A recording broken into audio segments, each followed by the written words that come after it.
Good morning everyone. Finally Assam পুলিচৰ SLPRB official ৱেবছাইটত ABUB লগতে যিমানবোৰ পৰীক্ষা হৈ গৈছিলে সকলোৰে বাবে এনসাৰ কিৰ মানে OMR শীটৰ লেটেষ্ট নোটিফিকেশন আহি গ'ল। আপোনালোকে যদি অফিচিয়েল ৱেবছাইটত চেক কৰিব যায় তেতিয়াহলে একেবাৰে ওপৰতে যিখন নোটিছ আছে সেইখন নোটিছত উল্লেখ কৰা আছে যে আপোনালোকে যি চাৰিটা সেটত পৰীক্ষা দিলে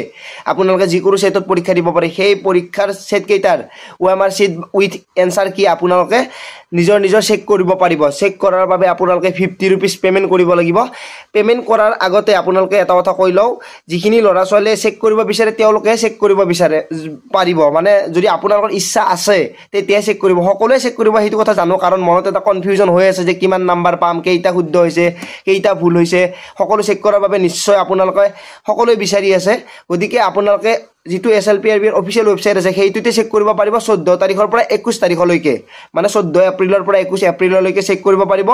আৰু অফিচিয়েল ৱেবছাইটতে আপোনালোকৰ এপ্লিকেশন আইডি আৰু লগতে আপোনালোকৰ ডেট অফ বাৰ্থটো বহাই আপোনালোকে 50 रुपीस পেমেন্ট কৰি আপোনালোকে নিজৰ OMR sheet answer sheet check কৰিব পাৰিব। লগতে আপোনালোকে যিখিনি লৰা ছোৱালীয়ে কোৱেশ্চন এনসাৰটো যদি কিবা অবজেকশন থাকা বুলি ভাবে যে মই এইটো এনসাৰ কৰিছো এইটো শুদ্ধ হ'ব লাগিছিল কিন্তু OMRত দেখোন বেলেগ বুলি আহিছে তেতিয়াহলে আপোনালোকে 500 रुपीस পেমেন্ট কৰি আপোনালোকে অবজেকশন কৰিব পাৰে। এইখিনি হল একেবাৰে